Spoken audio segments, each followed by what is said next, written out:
കവിഞ്ഞൊഴുകുമി അനുഗ്രഹം നിറഞ്ഞൊഴുകുമി അനുഗ്രഹം കവിഞ്ഞൊഴുകുമി അനുഗ്രഹം നിറഞ്ഞൊഴുകുമി അനുഗ്രഹം എൻ പാപവും ശാപവും. കവിഞ്ഞൊഴുകുന്ന അനുഗ്രഹത്തിലേക്ക് ഒരിക്കൽ കൂടെ സ്വാഗതം. കർത്താവായ യേശു ക്രിസ്തുവിനെ വിടുവിക്കാൻ കഴിയാത്ത ഒരു വ്യക്തിയും ഒരു പ്രശ്നവും ലോകത്തിലില്ല. നമ്മൾ കുറച്ച് എപ്പിസോഡുകൾക്ക് മുമ്പ് മദ്യപാനത്തിലും മയക്കുമരുന്നിലും ജീവിതം തകർന്ന 3 ഷാജിമാർ സാക്ഷ്യം പറഞ്ഞത് ഞാൻ അവരെ ഇൻ്റർവ്യൂ ചെയ്തത് കണ്ടത് ഓർക്കുമായിരിക്കുമല്ലോ. ഇത് കോട്ടയംകാരൻ ഷാജി, ഇത് കോഴഞ്ചേരിക്കാരൻ ഷാജി, ഇത് കൊച്ചിക്കാരൻ. എനിക്ക് ഏറ്റവും രസകരമായി തോന്നി, കഴിഞ്ഞ ദിവസം തിരുവല്ലയിൽ സ്വർഗീയ വിരുന്നിലൊരു മീറ്റിംഗ് ഉണ്ടായിരുന്നു. അവിടെ നിന്ന് ഇറങ്ങുമ്പോൾ അവിടെ നിൽക്കുന്ന 3 ഷാജിമാർ, അവർ 3 പേരും മദ്യപാനത്തിന് അടിമകളായിരുന്നു. മാത്രമല്ല, മദ്യപാനം കൊണ്ടൊരു വ്യക്തിക്ക് എന്തെല്ലാം ഭീകര പ്രശ്നം വരാമോ അതിൽപ്പെട്ട 3 ഷാജിമാർ ഇന്ന് എന്നോടൊപ്പം ഉണ്ട്. ആദ്യം 3 ഷാജിമാരെ നമ്മൾ പരിചയപ്പെട്ടു. ഇന്നും 3 ഷാജിമാരെ പരിചയപ്പെടാൻ പോവുകയാണ്.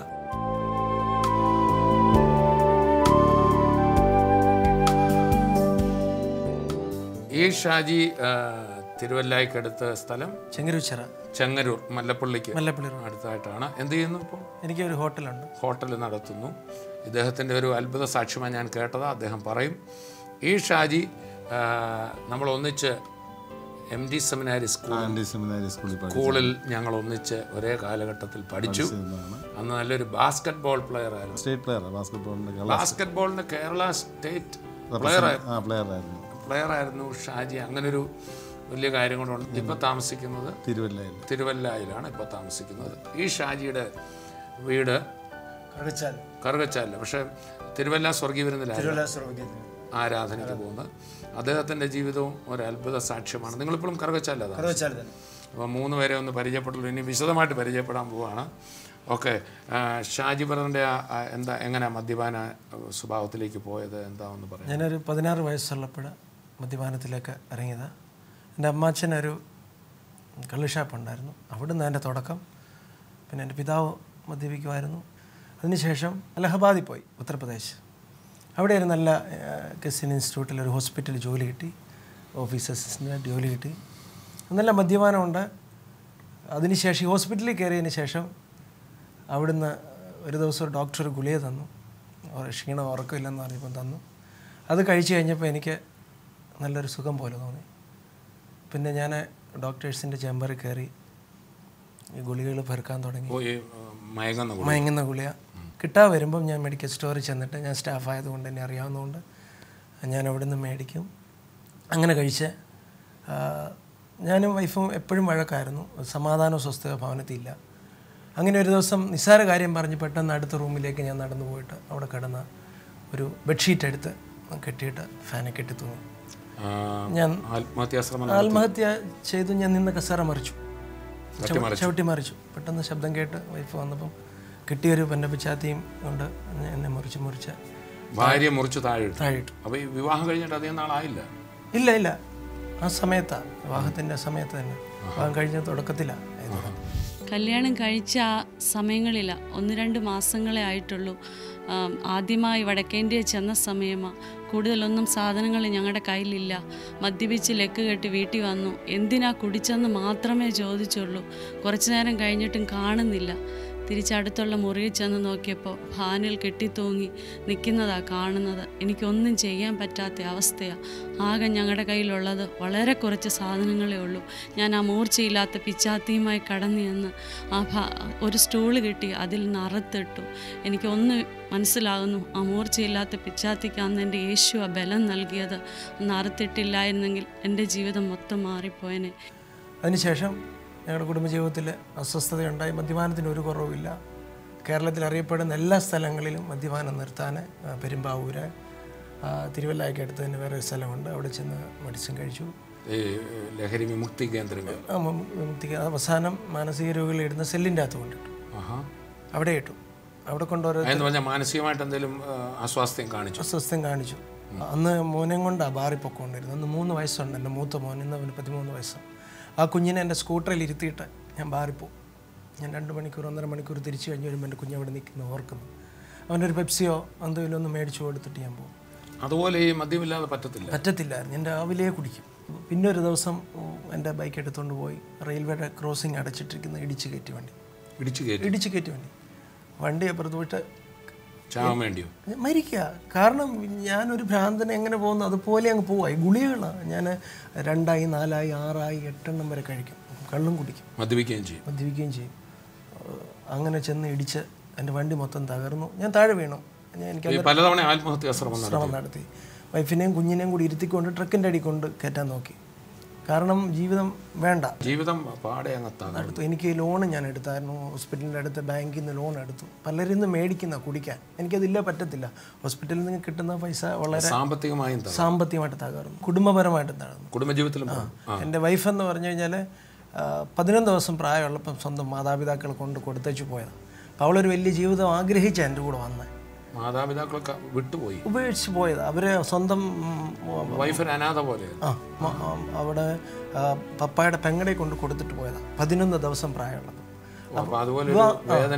വളർന്നത് വിവാഹ ജീവിതത്തിലേക്ക് വന്നപ്പോൾ ഒരു വലിയൊരു സന്തോഷത്തിൽ ലഭിക്കുമെന്നുള്ള ധാരണയില്ല അവിടെ വന്ന. വാസ്തവത്തിൽ വൈഫ് വിവാഹത്തിന് മുമ്പ് അനുഭവിച്ച വേദനയേക്കാൾ കൂടുതൽ അനുഭവിച്ചു വിവാഹ ജീവിതത്തിലോട്ട് വന്നപ്പോൾ. പിന്നെ നിരാശ മാത്രമാണ്. മദ്യപിച്ച് മിക്കവാറും വീട്ടിൽ വരുന്ന രാത്രി 12 മണിക്കും 1 മണിക്കും ശേഷമായിരിക്കും. മദ്യപിക്കാത്ത ദിവസങ്ങളിൽ 6 മണിയാകുമ്പോൾ വീട്ടിൽ കയറി വരും. അത് മാസത്തിൽ 2-3 പ്രാവശ്യമേ കാണത്തുള്ളൂ. അന്ന് 2 വയസ്സുള്ള എൻ്റെ കുഞ്ഞ് പറയും, ഇന്ന് നമ്മുടെ വീടൊരു ഹെവനാണ് അല്ലേ മമ്മി എന്ന്. അങ്ങനെ ഞങ്ങളുടെ ജീവിതം തകർന്ന് മുന്നോട്ട്. അവളും ആത്മഹത്യക്ക് ശ്രമിച്ചു. ഹോസ്പിറ്റലിൽ നിന്ന് കിട്ടിയ മെഡിസിൻ ഒരു കൈ വാരി വായിലിട്ടിട്ട് 2 ദിവസത്തോളം അനങ്ങാതെ റൂമിൽ തന്നെ കിടന്നു. ഭീകരം. പ്രിയപ്പെട്ടവരെ, വാസ്തവത്തിലൊന്ന് ചിന്തിച്ച് നോക്കി.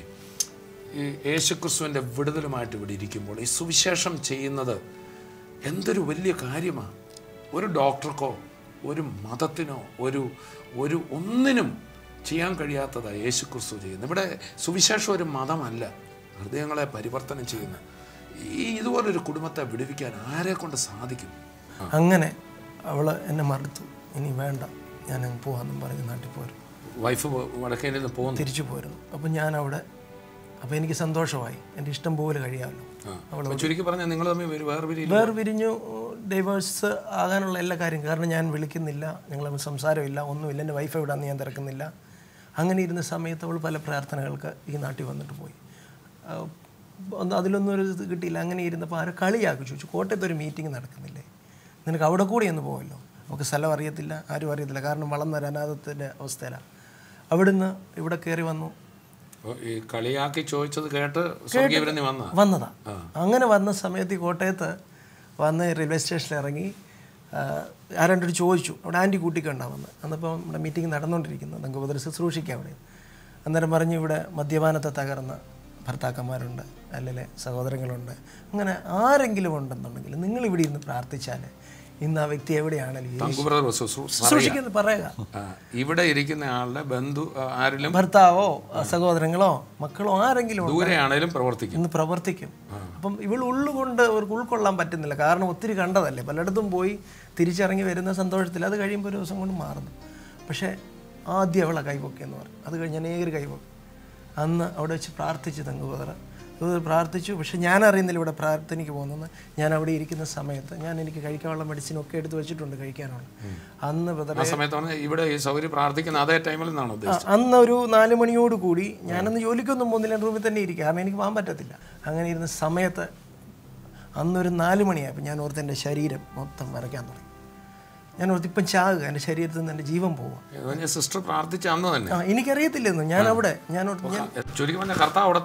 എന്നെ തൊട്ട് അവിടെ വെച്ച് അവിടെ എൻ്റെ ശരീരം മൊത്തം വിയർക്കാൻ തുടങ്ങി ഒരു സൈഡ്. ഞാൻ ഓർത്ത് മരിക്കുക, ഒരു മരണത്തിൻ്റെ. പക്ഷേ ഞാൻ പറഞ്ഞു, കർത്താവേ, എനിക്ക് എൻ്റെ കുഞ്ഞിനെയും ഭാര്യയും കൂടെ ഒരു പ്രാവശ്യം കൂടെ ഒന്ന് കാണാൻ ഒരു സമയം തരും, എന്നിട്ട് നീ എന്നെ കൊണ്ടുപോകാമെന്ന് മാത്രം പറഞ്ഞു. കുറച്ച് കഴിഞ്ഞപ്പോൾ എൻ്റെ ഇതങ്ങ് മാറി. അന്നേരം പോലെ എനിക്ക് സന്തോഷം. പെട്ടെന്ന് ഞാൻ ബൈബിൾ എടുത്തു. ഞാൻ ഒരു ടച്ചിങ്ങും ഇല്ലായിരുന്നു. അന്നേരം പോയി ബൈബിൾ എടുത്തു. ഇവിടെ ഭാര്യ പ്രാർത്ഥിച്ചു, അവിടെ ഭർത്താവ് ബൈബിൾ എടുത്തല്ലേ. യേശു എൻ്റെ ജീവിതത്തിൽ ചെയ്തത് എനിക്ക് പറഞ്ഞറിയിക്കാൻ പറ്റത്തില്ല. ഞാൻ കോട്ടയത്ത് സ്വർഗീയ വിരുന്നിലിരുന്ന് യേശുവേ എന്ന് വിളിച്ച അതേ സമയം എൻ്റെ ഭർത്താവിനെ അലഹബാദിൽ യേശു തൊട്ടു. അന്ന് ബൈബിൾ എടുത്ത് വായിച്ചു. അന്ന് തന്നെ ആ രാത്രി ഞാൻ വൈഫിനെ വിളിച്ചു. ഞങ്ങളൊന്നും ബന്ധമില്ലായിരുന്നു. എനിക്കിന്ന് പോലും സഹോദരിയെ സംബന്ധിച്ചൊരു വലിയ അത്ഭുതമായിരിക്കുമല്ലോ. വലിയ അത്ഭുതം. ഒരു അനക്കം പോലും ഇല്ലായിരുന്നു. എത്ര നാൾ നിങ്ങൾ ഇങ്ങനെ പിരിഞ്ഞിരുന്നു? ഞങ്ങൾ മാസങ്ങളോളം ഇരുന്നു. ഏകദേശം 2 മാസത്തോളം ആയി. ഡിവോഴ്സ് ചെയ്യാനും ഇരിക്കുകയായിരുന്നു. കാരണം ഇതേ ഉള്ളല്ലോ വഴി. വിവാഹം നടന്നതല്ലേ. അപ്പോൾ പ്രാർത്ഥിക്കുന്നു. അന്ന് തന്നെ ഭർത്താവിൻ്റെ കോള് വരിക. ഞാൻ രാത്രി വിളിക്കുകയാണ്. വിളിച്ചെന്നോണ്ട് വിശേഷം ഒന്നുമില്ല, എനിക്കെന്തൊരു വയ്യ, സാരമില്ലാതെ മാറിക്കോളെന്ന് പറഞ്ഞു. പ്രേയറിന് പോയെന്നൊന്നും പറഞ്ഞില്ല. അങ്ങനെ എൻ്റെ ജീവിതത്തിൽ മാറ്റം തുടങ്ങി. ഗുളിക എടുക്കാൻ ചെന്നിട്ട് എനിക്ക് വേണ്ട, ഗുളിയൊന്നും കഴിച്ചില്ല. ഗുളിയില്ല, എണ്ണിക്കാൻ പറ്റത്തില്ല. കാരണം മയക്ക് ഗുളിക കഴിക്കുന്നവർക്കറിയാം പിറ്റേ ദിവസം തല പൊങ്ങണമെന്നുണ്ട്, മദ്യപാനം ഇതെല്ലാം അങ്ങനെയാണ്. പക്ഷേ അന്ന് ഞാനത് തൊട്ടില്ല. ഞാൻ രാവിലെ കുളിച്ചു. എനിക്ക് ഹോസ്പിറ്റലിൽ പോകണമെന്ന് ചോദിച്ചു. ഞാൻ അവിടെ ചെന്ന് അച്ഛൻ്റെ ഇരിക്കും. പ്രിയപ്പെട്ട ഷാജിബറിൻ്റെ സാക്ഷ്യം കേൾക്കുമ്പോൾ എനിക്ക് വലിയ സന്തോഷം. ഇന്ന് പലരും ഓർക്കുന്നുണ്ട്, നിങ്ങളുടെ മദ്യപാനിയായ ബന്ധു, ഭർത്താവ് അല്ലെങ്കിൽ മകൻ, സഹോദരൻ ഇതൊന്ന് കേട്ടിരുന്നെങ്കിൽ. ഇനി കേട്ടില്ലെങ്കിലും കുഴപ്പമില്ല, നിങ്ങൾ വിശ്വസിച്ചാൽ അത്ഭുതം നടക്കുമെന്നുള്ളതിൻ്റെ തെളിവായതല്ലേ. വാസ്തവത്തിൽ എന്തൊരു അത്ഭുതം. കർത്താവായ യേശുക്രിസ്തു ഒരു സ്ഥലത്ത് നിന്ന് ആ ശതാധിപൻ്റെ ദാസൻ സൗഖ്യമാകുന്ന കാര്യം വഴിക്ക് നിന്നാണ് പറഞ്ഞത്. പക്ഷെ അതേ നാഴികയിൽ അവിടെ വീട്ടിൽ സൗഖ്യമായി. അങ്ങനെയാണെങ്കിൽ കേരളത്തിൽ കോട്ടയത്ത് തങ്കു ബ്രദർ പറഞ്ഞപ്പോൾ, സഹോദരി ഏറ്റെടുത്തപ്പോൾ, അലഹബാദിൽ ഈ അത്ഭുതം നടക്കാമെങ്കിൽ നിങ്ങളിപ്പോൾ ഇരിക്കുന്നിടത്തിരുന്ന് പ്രാർത്ഥിച്ചാൽ അങ്ങ് അമേരിക്കയിലായിക്കോട്ടെ അത്ഭുതം നടക്കാൻ പോകും. അപ്പോൾ അന്ന് മുതൽ മാറ്റമായി. ഞാൻ പെട്ടെന്ന് 1 മാസം കഴിഞ്ഞ് നാട്ടിൽ വന്നു. അപ്പോൾ എനിക്ക് സന്തോഷം. വൈഫ് പ്രേയറിന് പോകുന്നുണ്ട് തിരുവല്ലയിൽ. അപ്പം ഞാൻ പറഞ്ഞു, നീ പ്രേയറിൻ്റെ ഒക്കെ പൊക്കോ, എന്നെ കിട്ടത്തില്ല, കാരണം എനിക്ക് അതിൻ്റെ ആവശ്യമില്ല, നല്ലൊരു ചുറ്റുപാട് നിൽക്കുന്നതാണ്. അങ്ങനെ പറഞ്ഞ് ഞാൻ നല്ല ചുറ്റുപാടാണെന്നാണ് പറയുന്നത്. ബെസ്റ്റ് കാരണം അങ്ങനെ നിൽക്കുന്ന അവസ്ഥയാണ്. അവിടുന്ന് ഞാനും പിന്നെ പെയ്യെ പോകാൻ തുടങ്ങി. ഞാൻ പറഞ്ഞു, വരുമൊക്കെ ചെയ്യും, കൈയടിക്കാനോ പാട്ട് പാടാനോ എന്നെ കിട്ടത്തില്ല, അതൊക്കെ വേറെ പിന്നെ നോക്കി. കിട്ടത്തില്ലെന്ന് പറഞ്ഞാൽ ഇപ്പം ചെയ്യുന്നുണ്ടല്ലോ. ആദ്യം ഞാനാണ് തുടങ്ങിയത്. ഞാൻ ആദ്യം തുടങ്ങിയത് എന്നാ തുടങ്ങി ഈ കയ്യടി. ഇവിടെ മാറി നിന്നിട്ട് ഇങ്ങനെ മാറി ഇരുന്നില്ല, ഞാൻ വഴക്ക് പറയല്ലോ എന്നും കണ്ടു ഞാൻ പിന്നെ കൈയടിക്കാൻ തുടങ്ങി. അങ്ങനെ നമ്മുടെ സ്വർഗീയ വിരുന്ന് തിരുവല്ല അന്ന് തുടക്ക സമയം അവിടെ ചെന്നു. കോഴഞ്ചേരി, കോട്ടയം ഇങ്ങനെ ആരാധനയ്ക്ക് വന്ന് ഞാൻ തന്നെ മാറിയിട്ട് പെട്ടെന്ന് അലഹബാദിൽ പോയിട്ട് റിസൈൻ ചെയ്തു. 2006 കർത്താവിനെ രക്ഷിതാവും കർത്താവുമായി സ്വീകരിച്ച് എനിക്ക് അന്ന് ബിസിനസ്സും ഉണ്ട്. അതിലുപരിയായിട്ട് എൻ്റെ യേശുവിൻ്റെ സാക്ഷിയായിട്ട് ദേശം ഇന്നിടമെന്നില്ല, എവിടെ വിളിച്ചാലും ഏത് സമയത്ത്. ഹോട്ടൽ നടത്തുന്ന മാത്രമല്ല, കറുകച്ചാലില് ഇപ്പം നമ്മുടെ ശുശ്രൂഷ തുടങ്ങി. അവിടെ ശുശ്രൂഷയുടെ മുമ്പിൽ ഷാജി ബ്രദർ നിൽക്കുന്നു. എന്തൊരു അത്ഭുതമാണ് കർത്താവ് ചെയ്തത്.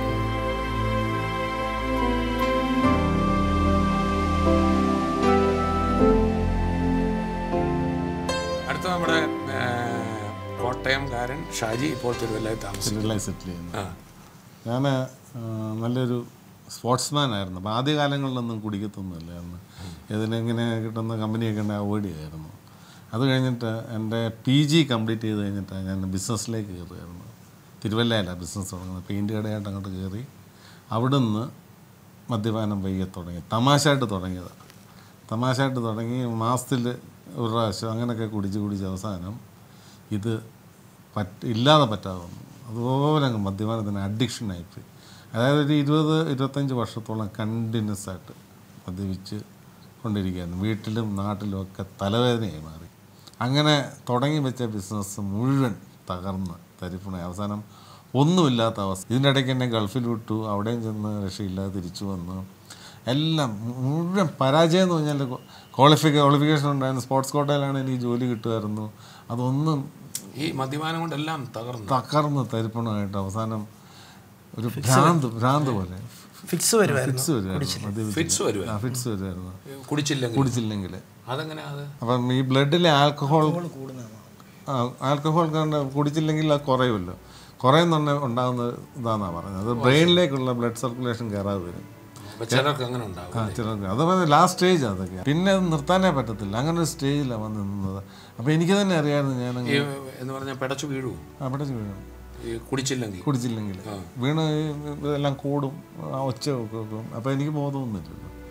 വൈഫാ പറഞ്ഞു അലറുമെന്ന് പറഞ്ഞു. അലറി അവൾ ഇത് കാണുമ്പോഴേ പേടിയാന്ന് പറഞ്ഞു. കണ്ടു കഴിയുമ്പോൾ അങ്ങനെ ഒരു അവസ്ഥയിൽ ആയി.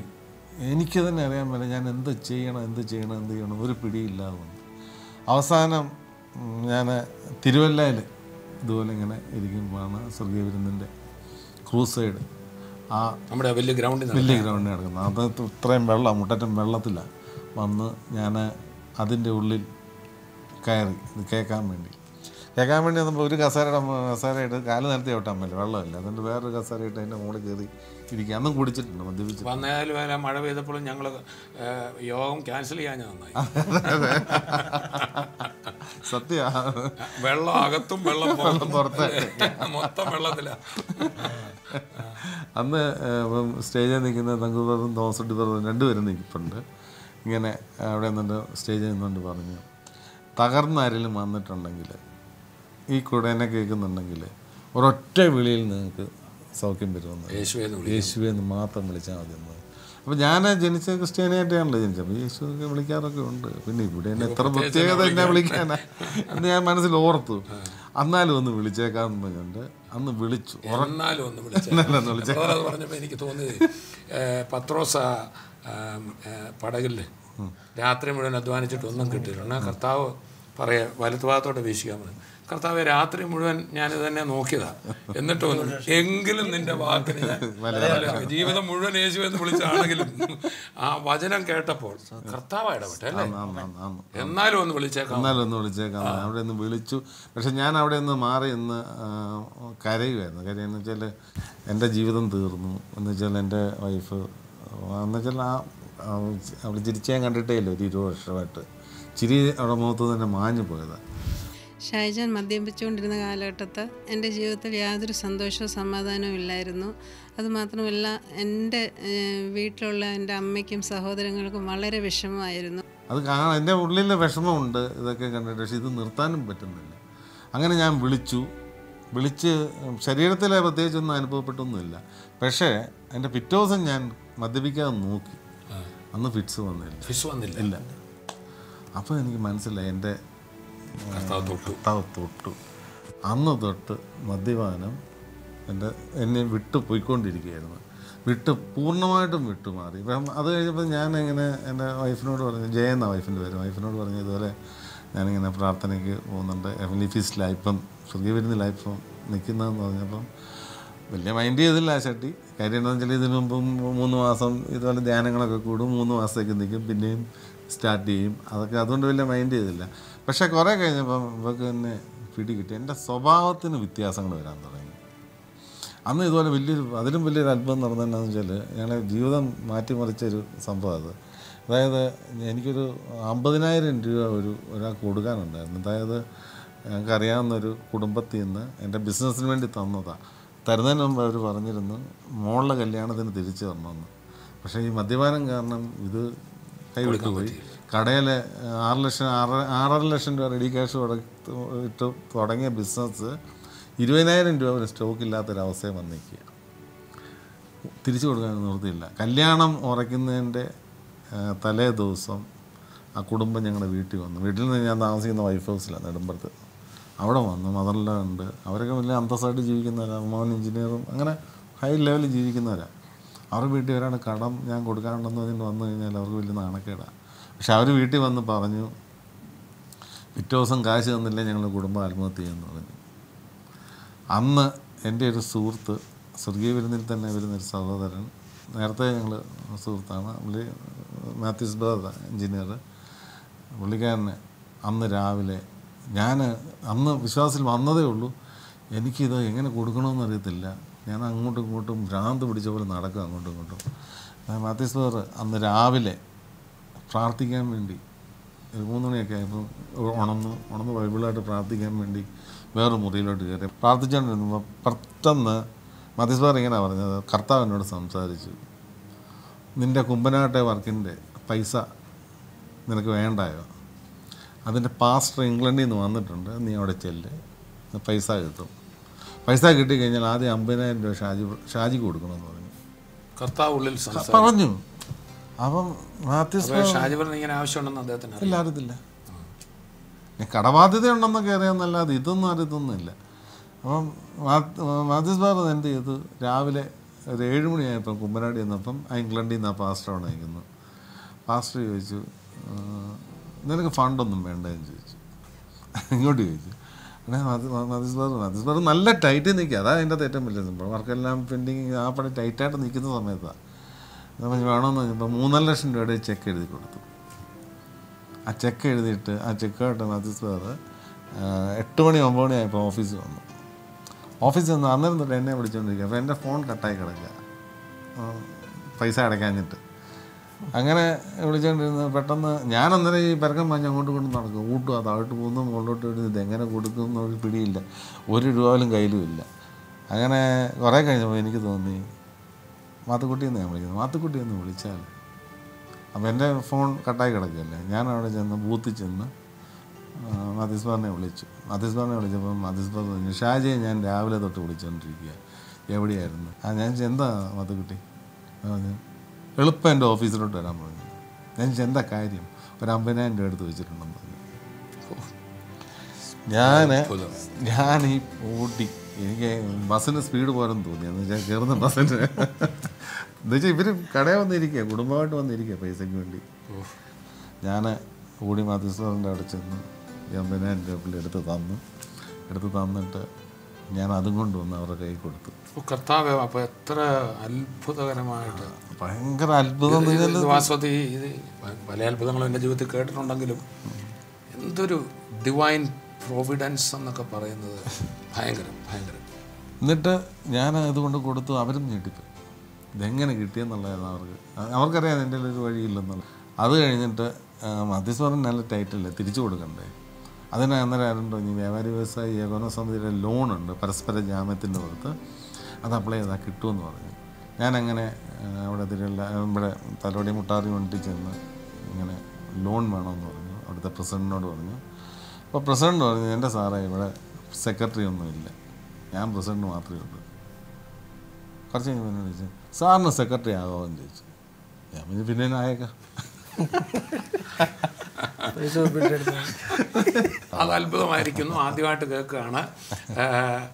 നമ്മളിനിയിപ്പം ഇവിടെ നമ്മുടെ സമയം ഈ എപ്പിസോഡിൻ്റെ തീരുന്നത് കൊണ്ട് അദ്ദേഹം സമിതിയുടെ സെക്രട്ടറി ആയോ, ലോൺ കിട്ടിയോ, അത് തിരിച്ചടച്ചോ, ഇതൊക്കെ ഇച്ചിരി സസ്പെൻസ് നിൽക്കുന്നതല്ല. നമുക്ക് അടുത്ത എപ്പിസോഡിൽ കാണാം.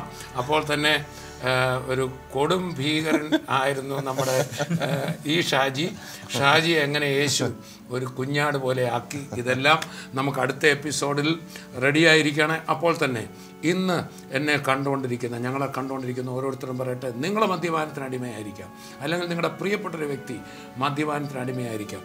എൻ്റെ സഹോദരൻ ഷാജിയുടെ ജീവിത പങ്കാളി ഇങ്ങ് കോട്ടയത്തിരുന്ന് അന്ന് തങ്കു ബ്രദർ പ്രാർത്ഥിക്കുമ്പോൾ എൻ്റെ ഭർത്താവിനെ തൊടണമെന്ന് കര ഉയർത്തിയുള്ളൂ. അങ്ങ് ദൂരെ അലഹബാദിൽ കർത്താവിൻ്റെ കരം തൊട്ടെങ്കിൽ ഇപ്പോൾ തന്നെ അത്ഭുതം നടക്കാൻ പോവുക. മദ്യപാനികൾ സ്പർശിക്കപ്പെടും. ലോകത്തിൻ്റെ എവിടെയും ആയിക്കൊള്ളട്ടെ. മദ്യപാനം മാത്രമല്ല, രോഗങ്ങൾ പൈശാചിക ശക്തിയുടെ ആക്രമണമാണ്, കടഭാരങ്ങൾ മറ്റേതുമാകട്ടെ, യേശു ക്രിസ്തുവിൻ്റെ നാമത്തിൽ ഇപ്പോൾ തന്നെ വിടുതലാകാൻ പോവുക. സോ നമുക്ക് ഒന്നിച്ച് പ്രാർത്ഥിക്കാം. പിതാവേ, ഞങ്ങൾ ഒന്നിച്ചു ചേർന്ന് അങ്ങയുടെ സന്നിധിയിലേക്ക് വരികയാണ്.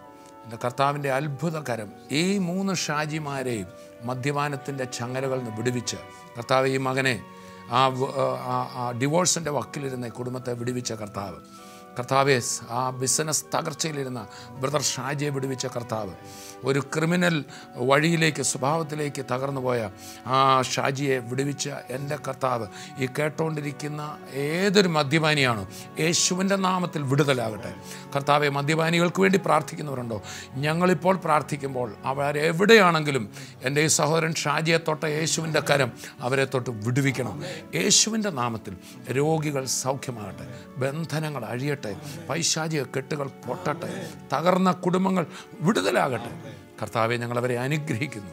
കർത്താവ് വിടുവിച്ചതിനായി നന്ദി. യേശുവിൻ നാമത്തിൽ തന്നെ ആമേൻ, ആമേൻ. സോ ഇനിയും നമ്മുടെ അത്ഭുത കഥകൾ നാളത്തെ എപ്പിസോഡിൽ തുടരുകയാണ്. നാളത്തെ എപ്പിസോഡിൽ നമുക്ക് വീണ്ടും കാണാം. അതുവരെയും കർത്താവ് തൻ്റെ കൃപയിൽ നമ്മെ സൂക്ഷിക്കട്ടെ. I bless you in Jesus name, amen. അപ്പോൾ സെക്രട്ടറി ആകാമോന്ന് പ്രസിഡന്റ് ചോദിച്ചു. ഞാൻ ആകാമെന്ന് പറഞ്ഞു. അങ്ങനെ ഇനിയിപ്പോൾ പിന്നെ ലോൺ സാങ്ഷൻ ചെയ്യേണ്ട ഞാനാ. ലോൺ വേണ്ടിയ ആളാണ് ലോൺ സാങ്ഷൻ. എനിക്ക് രണ്ടാമത്തെ ഒരു ജീവിതം തന്നു കർത്താവ്. എൻ്റെ തകർന്നു പോയത് സാറേ, എൻ്റെ കാലുകളിൽ യേശു അത്ഭുതം ചെയ്തു. എൻ്റെ മദ്യപാനം മാറി, എൻ്റെ ഭവനത്തെ അസമാധാനവും വിട്ടുമാറി. ഇന്ന് എൻ്റെ ഭവനം സന്തോഷത്തിൻ്റെ ഭവനമാണ്. മദ്യപാനത്തിന്റെ പിടിയിലായവരോട്, മയക്കുമരുന്നുകളുടെ അടിമകളായവരോട്, ശാപക്കെട്ടുകളിൽ കുടുങ്ങിക്കിടക്കുന്നവരോട് ഒരു വാക്ക്: യേശുക്രിസ്തു നിങ്ങളെ സ്വതന്ത്രരാക്കിയാൽ നിങ്ങൾ സാക്ഷാൽ സ്വതന്ത്രർ. ഗാന്ധി ജയന്തിയോടനുബന്ധിച്ച് മദ്യ, മയക്കുമരുന്ന്, ആസക്തി വിമോചന പ്രാർത്ഥന, രോഗസൗഖ്യ ശുശ്രൂഷ, വചന പ്രഘോഷണം, TV പ്രേക്ഷക സംഗമം ഒക്ടോബർ 1 കാലടിയിലും ഒക്ടോബർ 2 പെരുമ്പാവൂരിലും. കോട്ടയം പട്ടണത്തിൽ എന്നെപ്പോലെ മദ്യപാനത്തിൽ തകർന്ന ഒരു വ്യക്തി ഉണ്ടോ എന്ന് എനിക്ക് സംശയമാണ്. കോട്ടയം പട്ടണത്തിലൂടെ ഒരു പേപ്പട്ടിയെ പോലെ നടന്ന എന്നെ എൻ്റെ യേശു വിടുവിച്ചു. 15 മദ്യപാന ചികിത്സാ കേന്ദ്രങ്ങളിൽ 45 പ്രാവശ്യം ചികിത്സിച്ചിട്ടും ഭേദമാകാത്ത എനിക്ക് യേശു എനിക്ക് മദ്യപാനത്തിൽ നിന്ന് പൂർണ്ണ വിടുതൽ തന്നു. അമിതമായ മയക്കുമരുന്ന് കുത്തിവെച്ച് എൻ്റെ സുബോധം നഷ്ടപ്പെട്ട് ഹൈദരാബാദ് പട്ടണത്തിൽ ഉടുതുണി പോലും ഇല്ലാതെ നടന്ന എന്നെ എൻ്റെ കർത്താവ് സൗഖ്യമാക്കി. ഒക്ടോബർ 1 മറ്റന്നാൾ TV പ്രേക്ഷക സംഗമവും വിടുതൽ ശുശ്രൂഷയും കാലടിയിൽ നാസ് ഓഡിറ്റോറിയം, പോലീസ് സ്റ്റേഷന് സമീപം. ഒക്ടോബർ 2 ഈ വ്യാഴം TV പ്രേക്ഷക സംഗമവും വിടുതൽ ശുശ്രൂഷയും പെരുമ്പാവൂരിൽ ഫാസ് ഓഡിറ്റോറിയം, കോടതിക്ക് സമീപം. TV പ്രേക്ഷക സംഗമവും വിടുതൽ ശുശ്രൂഷയും കൊട്ടാരക്കരയ്ക്ക് സമീപം പുത്തൂരിൽ. ഒക്ടോബർ 7 ബുധൻ ശുശ്രൂഷകൾ രാവിലെ 10-ന് വസുധ ഓഡിറ്റോറിയം, ബദനി ഹോസ്പിറ്റലിന് സമീപം.